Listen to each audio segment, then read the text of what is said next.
dans Impactons avec nos maîtres, l'espace où les générations se rencontrent, où la parole se libère et où l'on ose poser les questions que l'on n'a jamais posées à nos maîtres.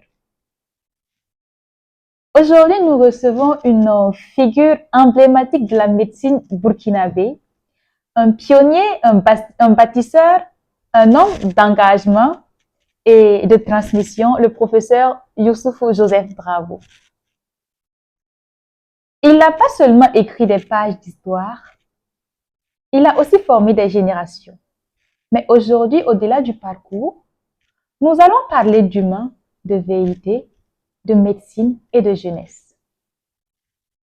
Professeur, merci d'avoir accepté d'ouvrir ce moment avec nous. Bonjour. Bonjour, professeur. Donc, nous sommes là aujourd'hui dans le cadre de notre émission Impactons avec nos maîtres et nous avons sollicité échanger avec vous et merci énormément de nous avoir reçus. Et sans tarder, nous allons plonger dans votre parcours exceptionnel, dans vos débuts jusqu'à votre engagement dans la santé publique, si je peux le dire.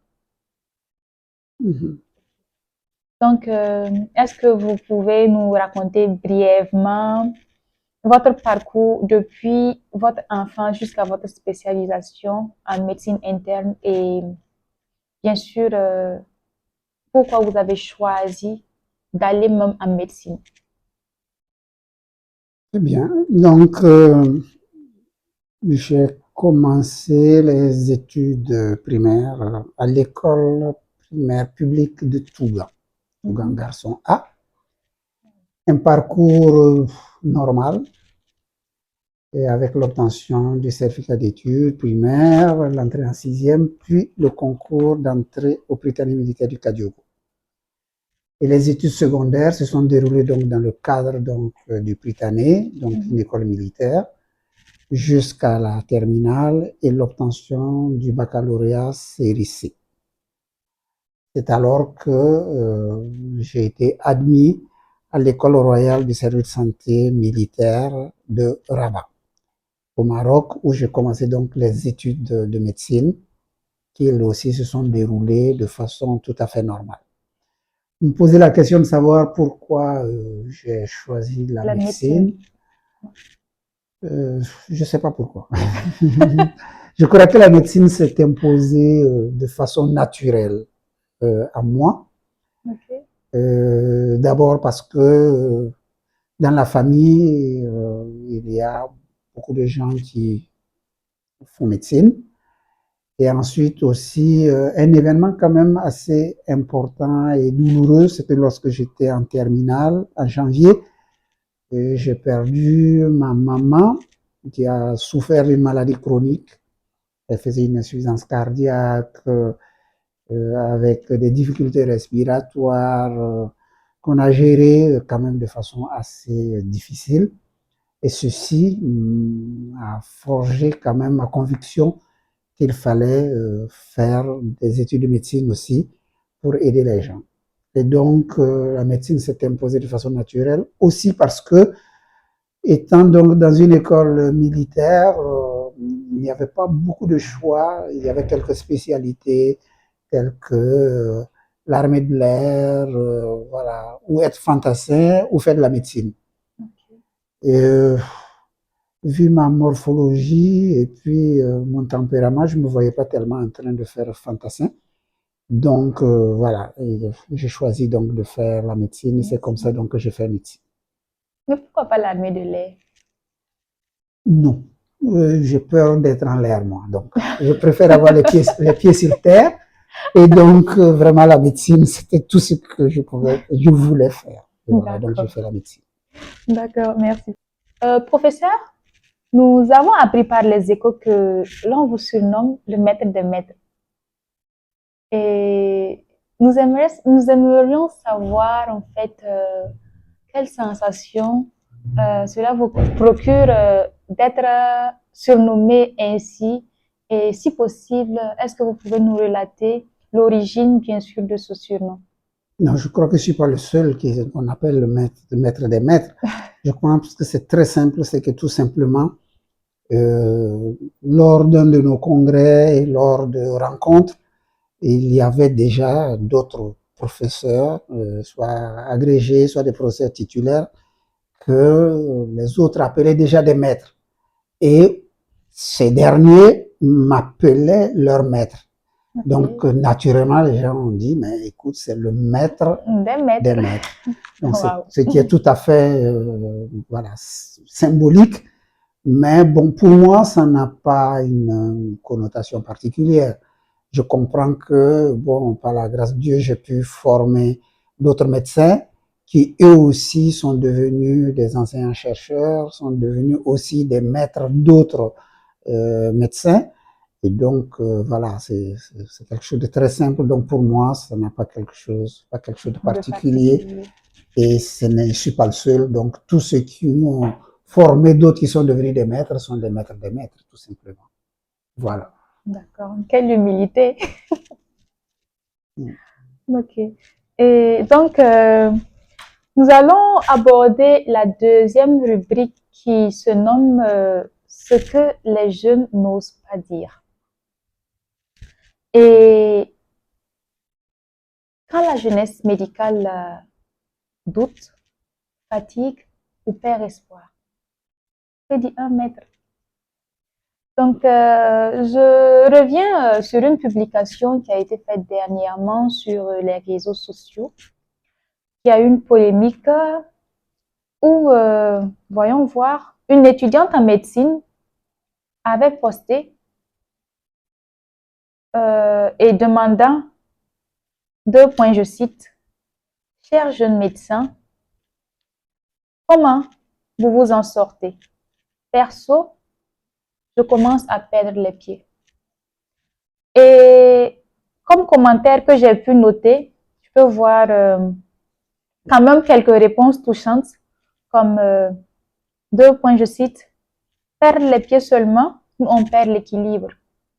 Et il y a certains même qui ont dit, deux points, on m'a dit, tu seras un médecin, tu sauveras des vies. Mais personne ne m'a dit que je devrais d'abord sauver la mienne chaque jour. Et certains disent même que docteur, titre derrière lequel il y a juste une blouse blanche, comme un linceul, usé par les gardes, délavé par les attentes. Je suis un jeune médecin, mais il n'y a plus de noblesse dans ces mots, juste une fatigue qui s'accumule comme les cadavres de nos illusions. Ces mots sont assez touchants. Oui, ces mots sont assez difficiles à entendre, et surtout de la part de jeunes qui normalement devraient voir la vie avec beaucoup d'enthousiasme et avec beaucoup d'espérance. Bien sûr, chaque personne a un parcours de vie totalement différent. Je ne sais pas ce que cette personne traverse. Probablement qu'elle traverse des difficultés peut-être sociales, des difficultés familiales, des difficultés socio-économiques qui font que la vie n'est pas facile. Voilà. Et donc, je ne peux pas savoir exactement qu'est-ce qui fait que, voilà, un certain désespoir peut se voir à travers donc ces propos. Cependant, ce que je voudrais dire, c'est que les études médicales, ce n'est pas simple. C'est pas simple parce que c'est d'abord très long. C'est très long, c'est difficile, c'est contraignant, ça demande des sacrifices et ce n'est pas donné à tout le monde justement de pouvoir euh, continuer ce parcours sans accroc. Et on peut comprendre que ce qui peut avoir amené les gens dans les études de médecine, ça peut être justement euh, cette envie de porter la blouse blanche, de se sentir adulé par les patients, d'être peut-être tout puissant devant un patient à qui, voilà, on est censé apporter toute la solution qu'il faut. Et lorsque l'on se retrouve devant la réalité des faits, ça peut être assez compliqué. Et cette réalité, effectivement, c'est non seulement les privations, mais c'est aussi se rendre compte que on n'est pas tout puissant. On n'est pas tout puissant. Elle parlait de cadavres, de ces illusions, mais il y a aussi les morts réelles que l'on affronte. Et je peux dire que ce n'est pas très simple. Je me rappelle que lorsque je faisais mes premières gardes d'interne des hôpitaux, parce que j'étais interne des hôpitaux, et j'étais de garde en réanimation. Et en réanimation, ce jour-là, on devait avoir peut-être, je ne sais pas, moins d'une dizaine de patients. Et puis, au cours de la nuit, on en avait perdu 4. Donc, c'est quelque chose qui m'a choqué. Et à la fin de la garde, je me demandais à quoi je servais. Est-ce que j'étais vraiment utile ou pas? Et c'est des choses qui peuvent remettre en cause toute une conviction que l'on avait en venant donc à médecine. Donc, je comprends que les gens puissent être déboussolés, découragés, mais il faut persévérer. Par ailleurs, je vois que la personne se dit usée par les gardes, etc. Et oui, il faut être usé par les gardes pour apprendre. Il faut être usé par les gardes pour pouvoir servir, pour pouvoir être utile à ses patients. Et là, celui qui n'est pas prêt à ça, il n'est pas prêt à être un bon médecin.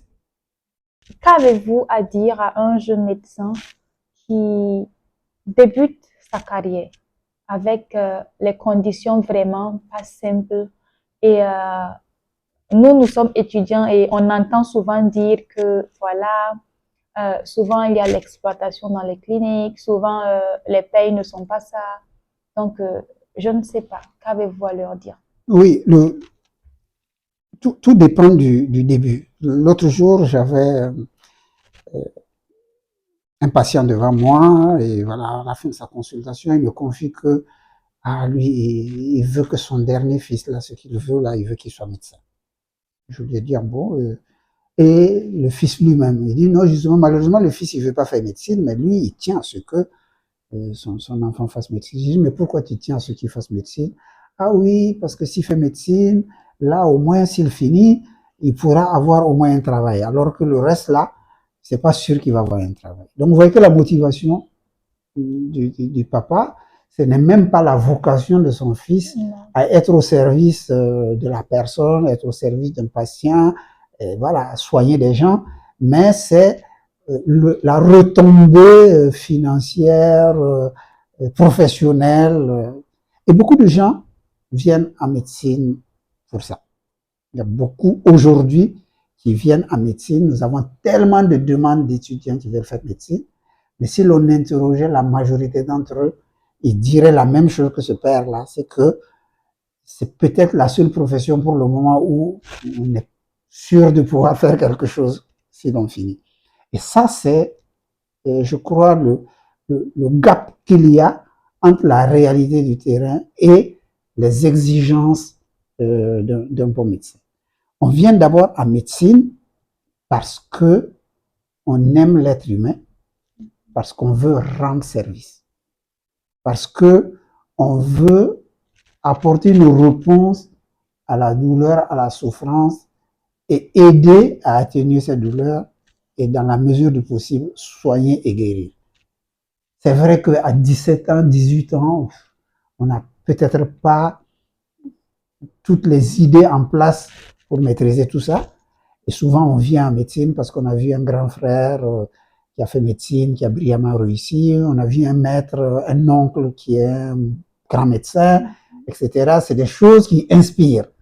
Et la vocation se crée au fur et à mesure. Et donc, c'est difficile au début de dire, voilà, il te faut toute cette compétence, mais je crois que la première des choses, c'est accepter des études longues, accepter le sacrifice et accepter surtout endurer avec en finalité pouvoir être utile à l'autre.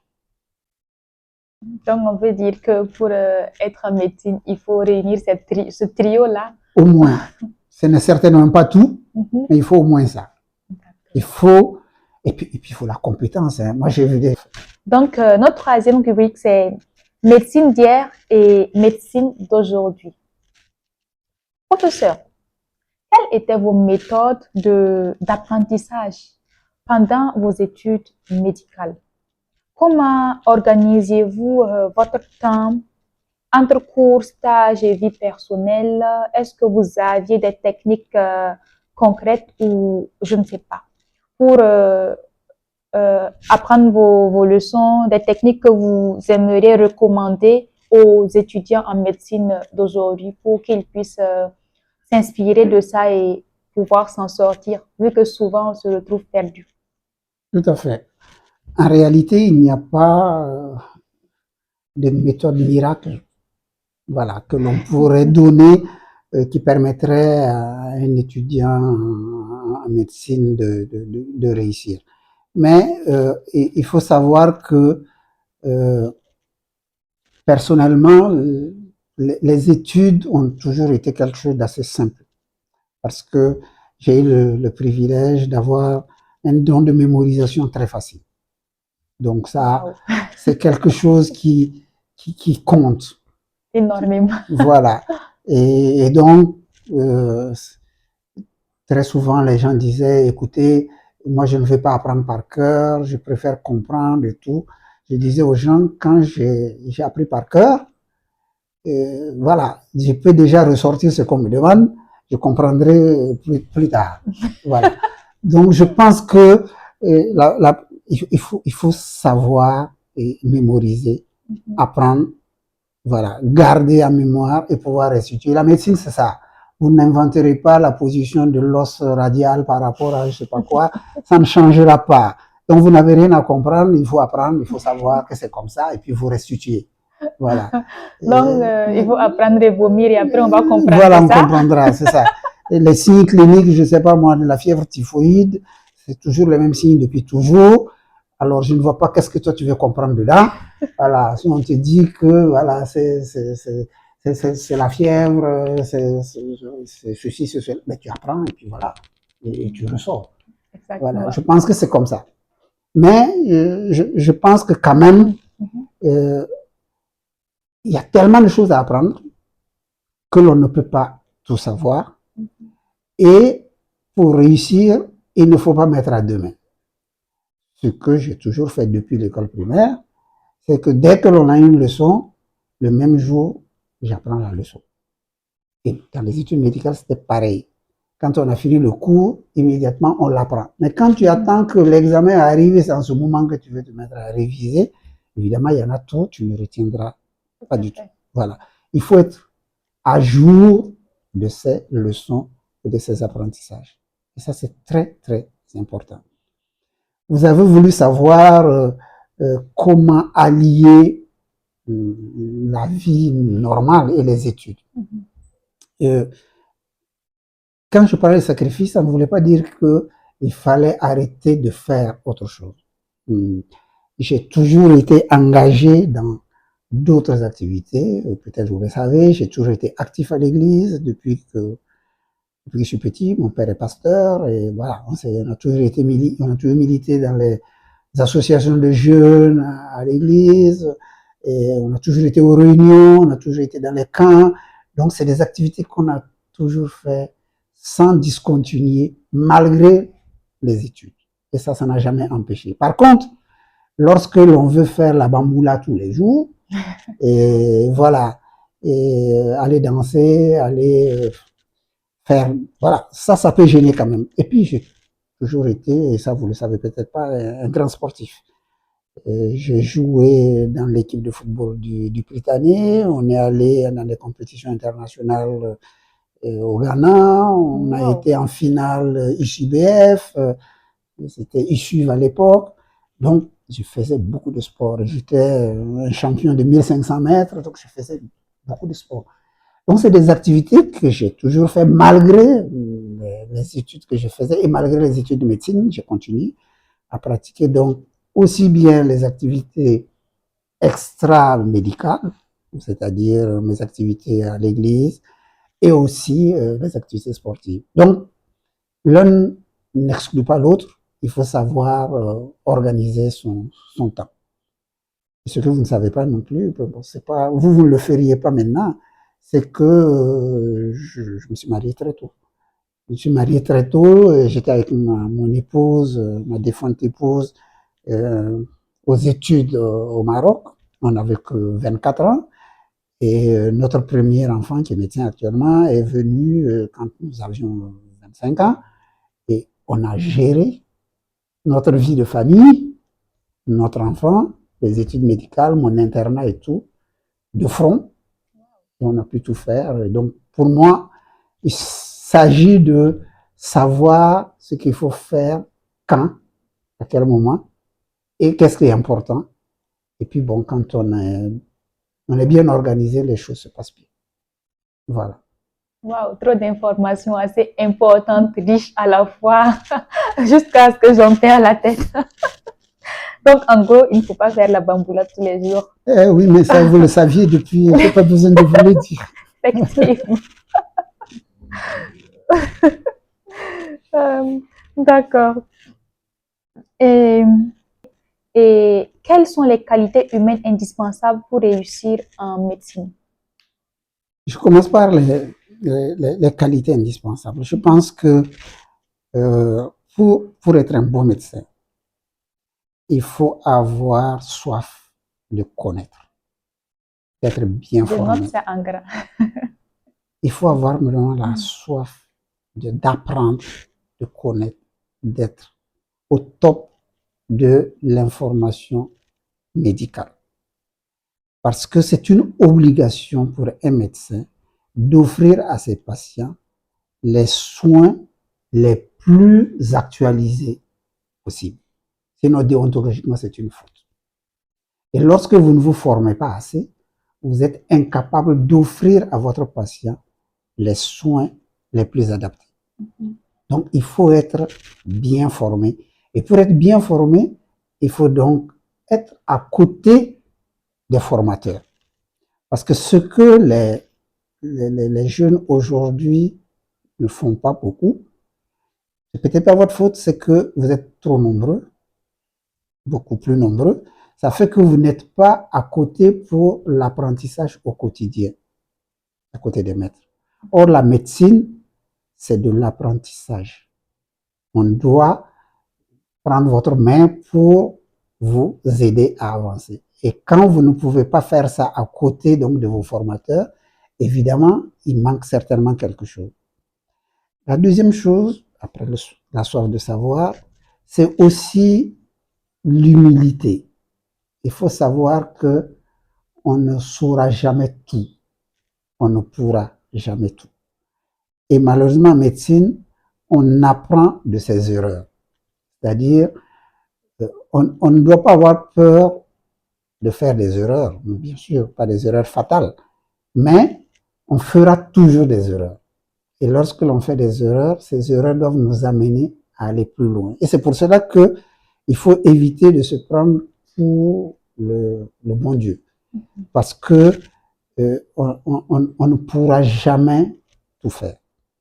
Malheureusement, les jeunes aujourd'hui ont tendance à vouloir se prendre pour des savants qui connaissent tout et ça peut les desservir. Donc l'humilité est très importante et cette humilité doit nous amener à nous mettre tout le temps en question.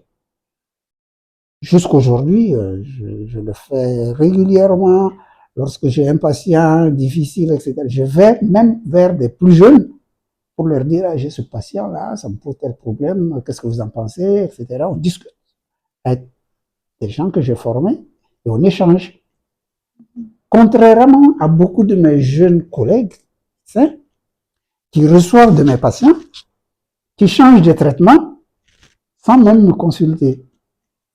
Je ne dis pas qu'ils n'ont pas raison de changer, mais la déontologie voudrait que l'on échange pour dire, mais écoutez, voilà, j'ai vu ce patient, il a tel traitement, qu'est-ce que vous pensez? C'est la concertation entre praticiens, et ça c'est très important. On ne peut pas rester dans son coin seul et penser que l'on détient le savoir absolu. Donc ça, l'humilité, c'est vraiment, c'est très important. Par ailleurs, on a besoin d'être, euh, bon, quand on le dit, ça fait un peu trop donneur de leçons. Mais il faut une certaine dose de sacerdoce. C'est un engagement, être médecin. C'est un engagement.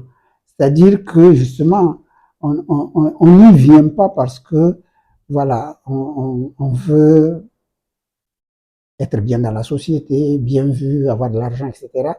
Mais on devrait y venir parce que l'on pense que l'on peut être utile.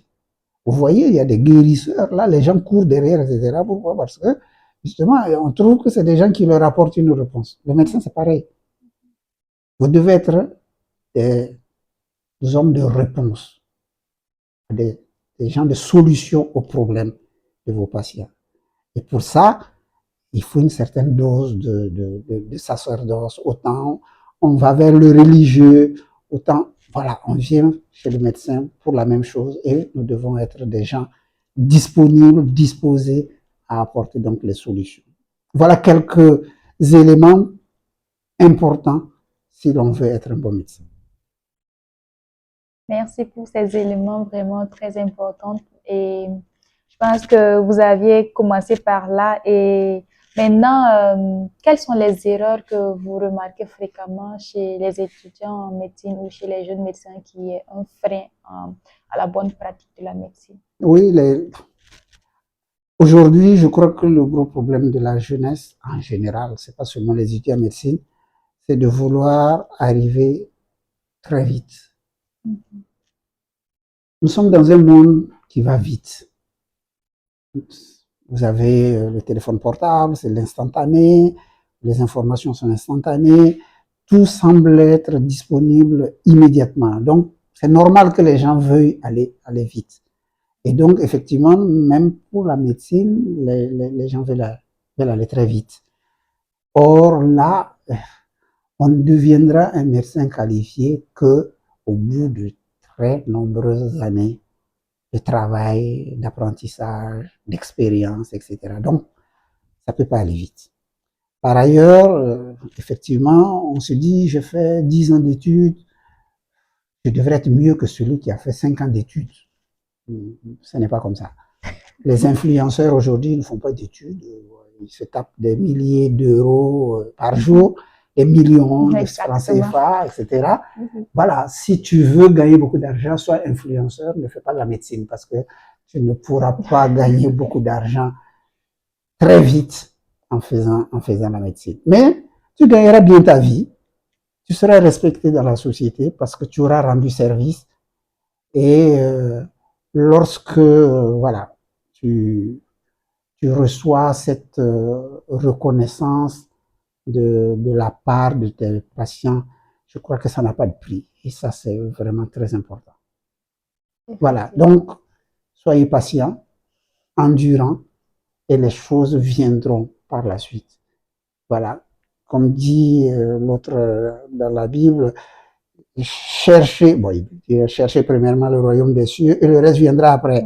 Donc, cherchez-vous à obtenir le savoir, cherchez à vous former, le reste là, ça va venir par la suite. Formation plus, plus, plus. Exactement. D'accord, merci professeur. Et ok, si je peux me le permettre, quelles sont les compétences non médicales qui vous ont aidé à vous insérer dans la vie professionnelle et dans le cadre, et dans quel cadre plutôt vous les avez acquises? Oui, je pense que l'un des éléments les plus importants qui ont guidé mon parcours, c'est que justement j'ai considéré cette vocation médicale comme étant une mission faisant partie donc de ce que Dieu me demande de faire. En tant que personne engagée dans l'Église et donc et croyant qui doit refléter ce que l'on demande du chrétien, cela devrait se traduire dans mon activité quotidienne professionnelle. Et c'est ce qui, tout au long de ma carrière, donc, a guidé ma vie. Donc, étant donc disponible pour les patients, étant à leur service et agissant avec tout l'amour que Dieu donne pour son prochain.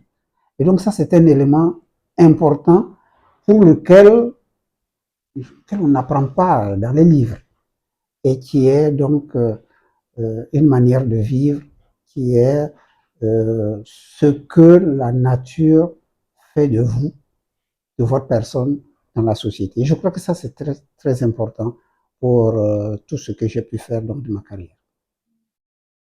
Un partage vraiment touchant. Merci énormément pour ce partage et je pense que nous essayons de l'appliquer, bien sûr, mes collègues et moi. Ok, professeur. Ok.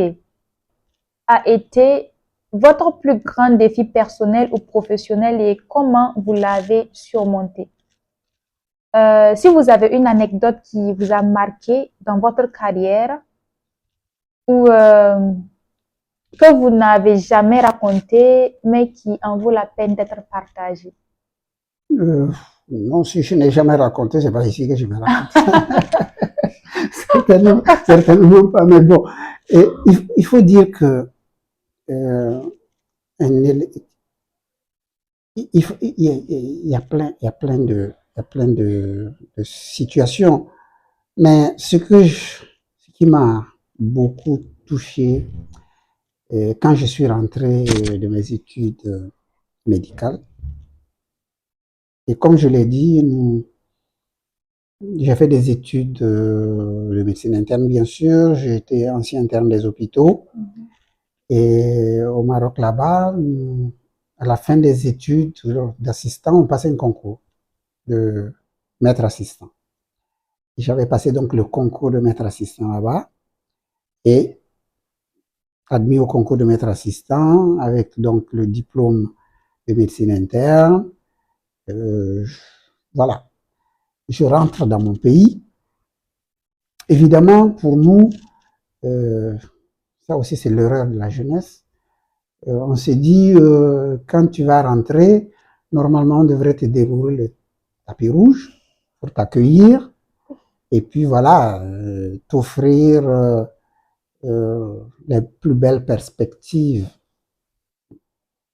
Et donc j'arrive et puis le directeur central du service de santé de l'époque me reçoit avec d'autres responsables et il me dit, bon, écoute, je peux avoir une copie de tes diplômes et tout ça. Ok, je sors mon diplôme de doctorat, je lui donne la spécialité de médecine interne et puis l'attestation d'admission au concours de maître assistant. Bon, j'aime pas trop en parler, mais bon, j'étais premier de ce concours. Donc je lui donne tout ça. Il prend, il regarde de travers. Et puis, bon, il dépose le diplôme de doctorat en médecine. Le reste, il me donne, il dit, non, on n'a pas besoin de ça. Dans l'armée, c'est pas important. Wow. Il faut imaginer, voilà, toute la déception que l'on peut avoir lorsque l'on pense à tous les efforts. Les gens ne s'imaginent pas comment on prépare un concours d'interne. Et voilà, comment on le réussit, ensuite tout le parcours que l'on fait, etc. Et puis bon, tu rentres, on dit, non, c'est À l'entendement, je suis choquée. ça, c'est rien, ça nous intéresse pas. Et ça m'a fait penser à un passage encore de la Bible, là, où là, on parle de Jésus. Et celui qui a écrit dans cette lettre, il dit, il est venu chez les siens et les siens ne l'ont pas reçu. Et à tous ceux qui l'ont reçu, il leur a donné le pouvoir de devenir enfants de Dieu. Je paraphrase En ce qui me concerne, effectivement, je suis venu chez les miens, chez les militaires. Ils ne m'ont pas reçu. Au contraire. Et d'ailleurs, ils nous ont dit, bon, écoutez, on m'a affecté à Fada, machin, etc. Bon. Et ensuite, je me suis fait recruter à l'université. Je me suis fait affecter à Yalgado. Et c'est là que j'ai été reçu. Bon, j'ai été reçu difficilement, j'ai été reçu quand même. Et c'est là que j'ai pu donner le pouvoir à vous autres de devenir des médecins, des futurs médecins, et de pouvoir accomplir les tâches que vous allez pouvoir accomplir par la suite. Et nous espérons suivre vos pas. Voilà. Waouh, quel beau partage. Et ok. Comment avez-vous maintenu votre motivation au fil des années, surtout dans les moments difficiles? Est-ce qu'il y a eu un moment décisif dans votre parcours où vous avez failli vraiment dire que voilà, c'est bon, tout plaquer, où vous avez failli abandonner? Et quel conseil donnerez-vous à un étudiant en médecine qui traverse une période de démotivation? Je ne suis pas le bon exemple parce que je n'ai jamais eu de moment de démotivation. Jamais. Ok. Parce que les choses se sont toujours bien passées, en fait. Sont toujours bien passées, que ce soit depuis l'école primaire, le secondaire, les études médicales. Il n'y a pas eu d'accro. Je comprends que, par exemple, quelqu'un qui aurait été obligé de reprendre une fois, deux fois, trois fois, etc., voilà, peut commencer à se demander si il faut continuer. J'ai accompagné des, des jeunes à moi, des fils qui ont beaucoup souffert les études de médecine et qui, à un certain moment, ont failli abandonner, mais qui aujourd'hui sont des médecins spécialistes brillants dans leur domaine après avoir passé de très très nombreuses années sur le campus. Donc, je pense que c'est la persévérance qui paye. En toute chose, il faut savoir ce que l'on veut et il faut insister. Bien sûr, il ne faut pas être aveugle hein, quand ça ne marche pas aussi. Hein, il faut pas désespérément rester sur le même chemin. Il faut savoir aussi renoncer s'il le faut. Mais en général, lorsque l'on persévère, on persiste et on est convaincu de ce que l'on veut, on y arrive toujours. Donc, en ce qui me concerne, c'est pas un bon exemple à suivre parce que voilà, c'était pas difficile. Mais peut-être, je me dis que c'était pas difficile pour vous, peut-être parce que vous aviez une vision et que vous étiez déterminé à l'atteindre. Et Non, donc, vous vous êtes donné les moyens, en c'est fait. parce que je réussissais facilement, donc c'était pas compliqué. Donc, voilà, vous avez les aptitudes. Donc, bon, Voilà, ça fait partie en même temps. c'était pas compliqué, donc c'est surtout ça. Effectivement. Mais oui, moi, il y a des sacrifices à faire. Mhm. Voilà, il y a des sacrifices à faire. On peut avoir les capacités naturelles lorsqu'on les cultive pas, lorsqu'on ne les met pas au service, ça vient pas aussi spontanément comme ça. Mhm. Donc, il a fallu renoncer à certaines choses, voilà, pour se consacrer à ses études et uniquement à ça. Voilà. Vous n'avez plus ça, mais il fut un moment où, au, au bon vieux temps du marxisme-léninisme et des communistes, là, et ceux qui se consacraient à leurs études, on les qualifiait de carriéristes. Et c'était quelque chose de péjoratif. Oui, c'était péjoratif. On considérait qu'ils ne voyaient que leur future carrière, ils ne s'occupaient pas de transformer la société, etc. Mhm. Et voilà, ceux qui voulaient vraiment faire uniquement leurs études n'étaient pas toujours bien vus. Bon, moi, j'étais militaire, donc il n'y avait pas tellement de soucis. Voilà. Ok, donc, et si c'était à refaire? Je ferais exactement la même chose. Médecin interniste, ayant passé par là, mais Mais il faut dire que, essayer par de... exemple, la médecine interne, je crois que je ne ferais rien de... Je ne changerais pas du tout. Quand j'étais interne des hôpitaux, j'ai été approché par des chirurgiens qui tenaient à ce que je fasse chirurgie, mais je n'ai jamais voulu. Ensuite, j'avais mon maître était interniste, bien entendu. Il était médecin du palais, mais il y avait un autre médecin du palais qui était cardiologue, qui est venu me voir. Il tenait absolument à ce que je fasse cardio. Je n'ai pas voulu faire cardio parce que je voulais faire médecine. Pourquoi je voulais faire médecine interne? Parce que j'ai toujours considéré que c'était la mère de la médecine, qui permettait d'avoir une vision large et qui permettait donc de voir le patient dans sa globalité. Et j'aimais beaucoup les discussions physiopathologiques, les recherches d'étiologie de maladies, d'explication des choses. Et donc la médecine interne était certainement la spécialité voilà, qui m'allait bien. Et puis bon, je pense que ça ne m'a pas très mal servi. Donc je ne regrette, je crois que je ne changerai pas grand-chose. Et de toute façon, comme vous le savez, euh, même interniste, on est un peu obligé de s'orienter vers d'autres types de spécialités. Et en voulant être vraiment un interniste, selon les besoins qui se sont présentés, on s'est occupé du VIH, comme vous le savez, en étant l'un des services des références des patients infectés par le VIH, en bâtissant l'hôpital de jour qui, quand je partais, avait 6000 patients et qui, dans le paysage de prise en charge du Burkina, se classait parmi les structures de référence. Et donc, au niveau international, on a établi les relations qu'il faut. Et donc, dans ce domaine-là, on était aussi à la pointe que les infectiologues.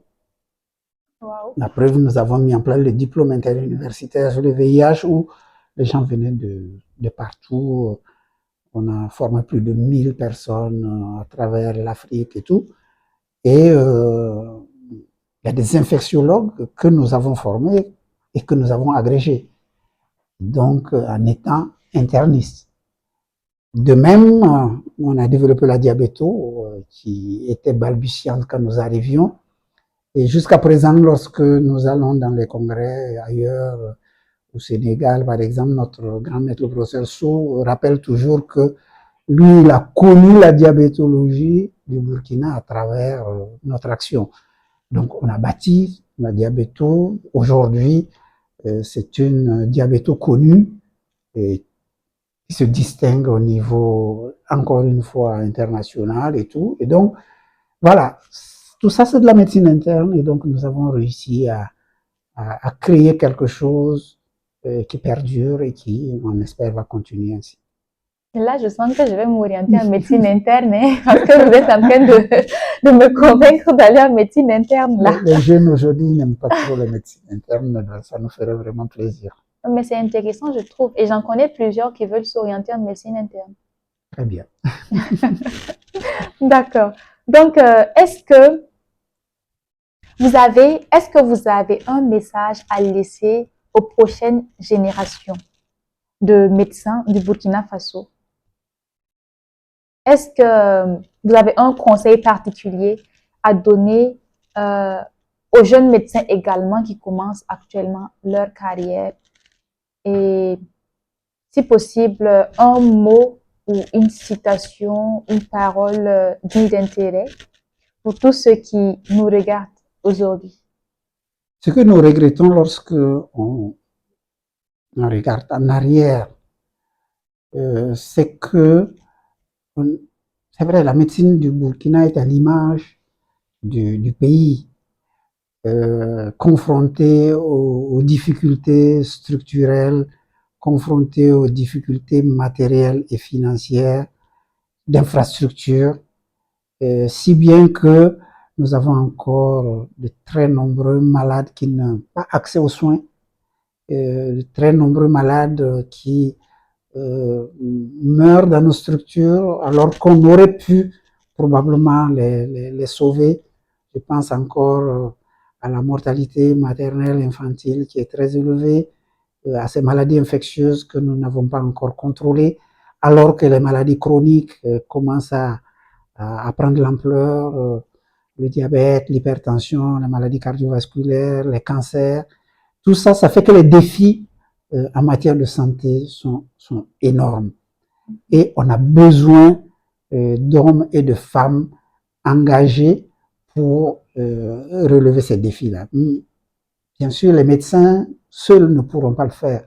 Les pouvoirs publics doivent jouer leur partition en construisant des hôpitaux, en les équipant, en approvisionnant.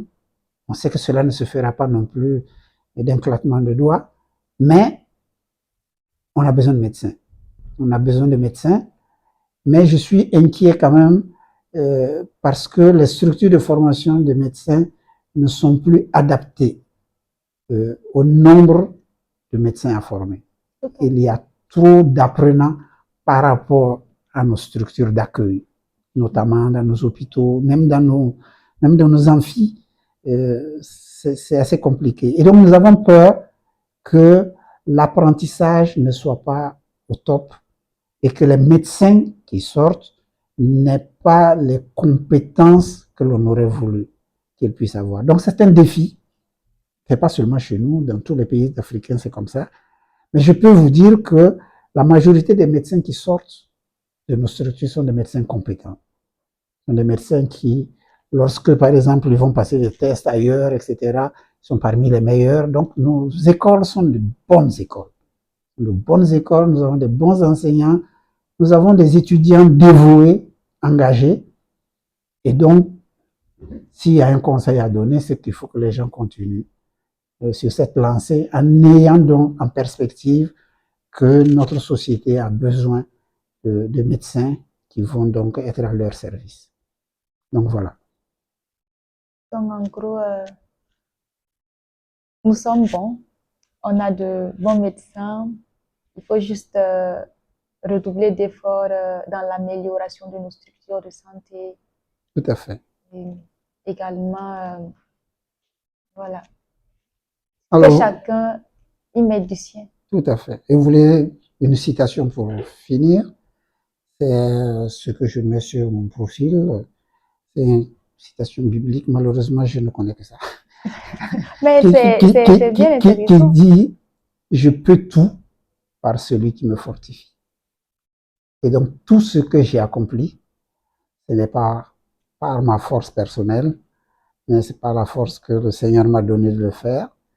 Et je lui demande de m'accorder encore les moyens de pouvoir continuer tant qu'il le faudra pour que, voilà, je puisse accomplir la mission pour laquelle, donc, il m'a appelé.